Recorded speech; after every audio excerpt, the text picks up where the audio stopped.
Ce mercredi commence, mais peut-être que ton cœur est encore lourd des épreuves de ces derniers jours. Il y a cette lutte, visible ou secrète, qui semble prendre toute ton énergie. Ce matin, faisons une pause. Respire. Et venons ensemble devant celui qui combat à tes côtés. Seigneur, merci pour le don de ce nouveau jour. Merci pour ce souffle de vie, pour la force de me lever, même quand je me sens faible. Je viens à toi, le cœur ouvert. Parfois fatigué, parfois inquiet, parfois découragé.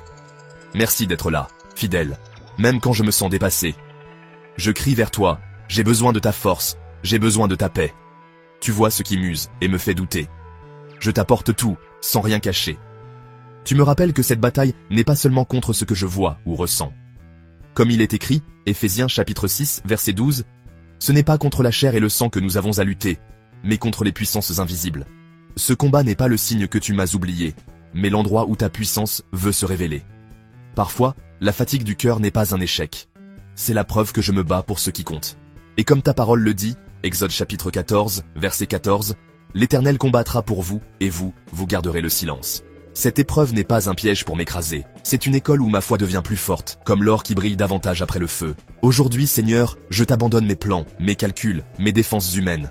Prends ce dossier qui m'angoisse, cette relation qui me pèse, cette maladie, ces obligations, cette fatigue qui s'accumule. Je choisis de ne plus porter seul ce fardeau. Sois mon refuge quand la tempête se lève, mon guide quand le chemin devient flou, et ma paix quand tout autour est agité. Que ta volonté soit faite, même là où je ne comprends pas.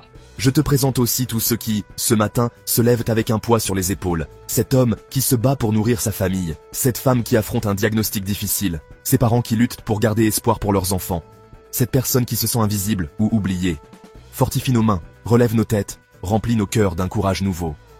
Que chacun sente ta présence, ta main qui relève, ta tendresse qui rassure. Je déclare avec foi, cette bataille, je vais la gagner, parce que tu es avec moi. Ce mur qui semblait infranchissable va tomber. Cette lassitude va se transformer en force. Ce chiffre sur le compte n'est pas un trophée, c'est une moisson silencieuse que tu multiplieras. Comme David face à Goliath, je m'avance, non pas avec mes armes, mais avec ta promesse. Exode, chapitre 14, verset 14. L'Éternel combattra pour vous.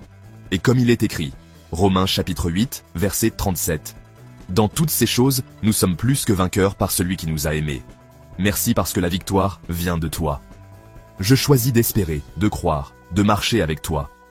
Si ce matin tu choisis de croire que cette bataille, tu vas la gagner, écris simplement en commentaire. Merci Jésus, ou Seigneur, je te fais confiance. Tu n'es pas seul, Dieu marche avec toi et sa victoire devient ta victoire. Bonne journée.